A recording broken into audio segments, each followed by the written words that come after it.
bertaubat itu ada doanya, ada caranya. Bagaimana caranya bertobat? Perbanyak istighfar kepada Allah Subhanahu wa taala. Apakah harus dengan bahasa Arab? Tidak. Termasuk doa-doa yang lain tidak harus berbahasa Arab. Kenapa? Kan setiap orang dosanya berbeda-beda. Ya, masa harus sama bahasanya? Kan tidak. Jadi kalau kita tidak tahu bahasanya dan bahasa Arab, ya pakai bahasa Indonesia saja. Itu mudah. Nggak bisa bahasa Indonesia pakai bahasa Sunda, ya bisa bahasa Sunda saja, begitu. Nah, nanti dalam hal bertobat ini ada yang dicontohkan oleh Rasul, yaitu dengan cara beristighfar. Nanti di sini dijelaskan. Nah, maka perbanyaklah kita istighfar kepada Allah Subhanahu wa taala. Istighfarnya sambil mengingat dosa-dosa tersebut. Kalau kepada Allah tadi, Astaghfirullah wa atubu ilaih. Ya Allah, aku mohon ampun kepadamu dari seluruh dosa-dosa yang telah aku lakukan. Nah, di sana dinyatakan dosanya apa? Menyesal, ya Allah, tadi saya sudah berbuat A, berbuat B, berbuat C. Saya tidak akan mengulanginya lagi. Itu yang paling susah, itu tidak mengulangi lagi. Tobatnya mah gampang. Kita istighfar itu gampang. Begitu salah kita istighfar. Yang menjadi masalah, kesalahan itu diulangi lagi, itu yang paling susah. Nah, makanya kalau begitu bagaimana? Tadi lam tasihha. Maka tobatnya tidak sah. Kenapa? Karena masih diulangi lagi.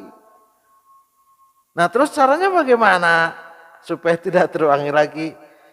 Ya harus diingat-ingat. Oh, ini dosa, jangan dilakukan. Yang menjadi masalah adalah latah. Menjadi permasalahan adalah latah atau spontanitas. Ada dosa spontanitas, ada ketika kita sedang marah atau kita sedang jengkel mengucapkan kata-kata yang kasar. Itu biasanya sering terulang. Dan itu karena menjadi kebiasaan. Lalu bagaimana? Ya harus sering-seringlah bertobat kepada Allah Subhanahu wa taala sampai kita benar-benar berhenti. Jadi doanya bertobat kepada Allah Subhanahu wa taala menggunakan bahasanya sendiri, permasalahannya apa, salahnya apa, terus terang kepada Allah Subhanahu wa taala. Kalau kepada manusia, terus terang kepada manusia tersebut. Minta dihalalkan, kemarin saya sudah ngomongin, minta dihalalkan, kemarin saya sudah ngambil buahnya, minta dihalalkan, kemarin saya ngejelek-jelekin kamu, nanti ditanya lagi, ngejelek-jelekin apa? Itu ya ngomong aja. Nanti kalau diomelin, ya resiko begitu. Nah, begitu caranya Pak Haji. Ya, maka silakan yang lain kalau masih ada. Jadi kalau kita sudah masuk ke dalam sebuah organisasi atau sebuah kelompok itu pendosa, katakan saja miripnya kumpul jeung ormas atau tukang mabok. Ya, mabok gitu. Pas tiba-tiba orang tobat embung mabok. Ku itu monte mabok, ku orang dibunuh. Semacam itu gampang malah itunya. Bagaimana caranya? Hijrah. Itu disebut dengan hijrah. Jauhi mereka. Itu nanti ada hadis tentang itu. Nanti ada hadis.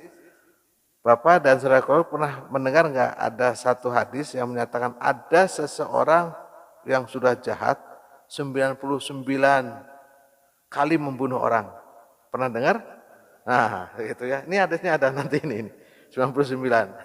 Lalu datang ke rahib bilang bisa tobat enggak? Tidak, dibunuh juga rahibnya jadi 100.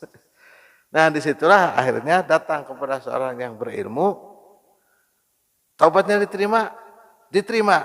Maka caranya kan hijrah, jauhi negeri tersebut. Nah, itu adalah caranya bagaimana? Hijrah. Jauhi orang tersebut. Kita harus pergi. Jangan kenali mereka lagi. Jangan campur kepada mereka lagi. Insya Allah. Itu adalah sebuah resiko. Sebuah resiko ketika umpamanya nanti kita akan kehilangan teman, ya nggak apa-apa.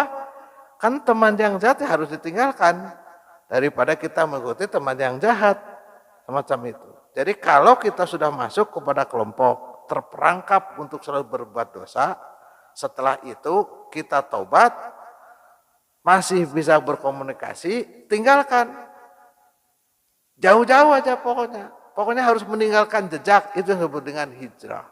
Hijrah sejatinya yang semacam itu. Hijrah semacam itu. Itu hijrah tatkala kita harus meninggalkan kelompok-kelompok yang sering atau yang mengajak kita berdosa, ya harus hijrah kita. Itu salah satunya adalah hijrah. Meninggalkan mereka, tinggalkan mereka jauh-jauh. Jangan kenali mereka lagi. Jangan berkomunikasi dengan mereka. Nomor HP-nya blokir semua.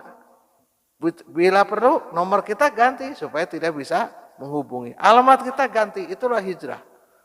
Itu hijrah. Di sini malah ke negeri lain, berarti kan ke negara lain, begitu jauh gitu. Dan di Indonesia mah tidak perlu ke negara lain lah, ke pulau lain insya Allah cukup ya. Pulau lain orang tidak akan mengenal.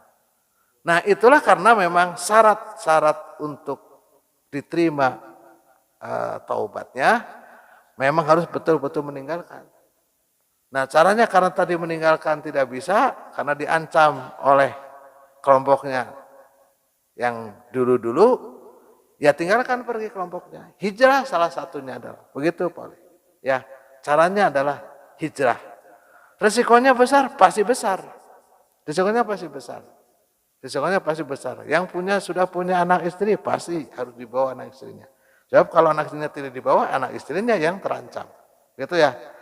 Nah semacam itu. Lalu bagaimana dengan pekerjaan? Bisa pindah pekerjaannya begitu. Nah bagaimana kalau pekerjaannya di sana saya nanti kerja apa? Sementara kerjaan di sini.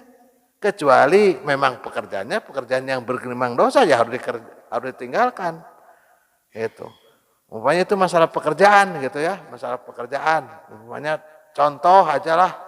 Jadi mucikari gitu, ya harus ditinggalkan gitu. Umpama gitu. Ya harus ditinggalkan. Harus ditinggalkan jauh-jauh gitu, umpama gitu. Atau umpamanya dagang minuman keras, jadi tinggalkan. Cari pekerjaan-pekerjaan yang halal. Cari pekerjaan-pekerjaan yang diridhoi oleh Allah Subhanahu wa taala. Ingat, kemarin sudah dijelaskan, sesungguhnya ampunan Allah itu sangat luas dibanding dengan dosa-dosa kita. Dosa kita besar, ingat ampunan Allah itu lebih besar. Jadi kita harus punya hati yang besar, punya harapan besar bahwa dosa sebesar apapun itu akan diampuni oleh Allah Subhanahu wa taala, kecuali dosa syirik kepada Allah Subhanahu wa taala.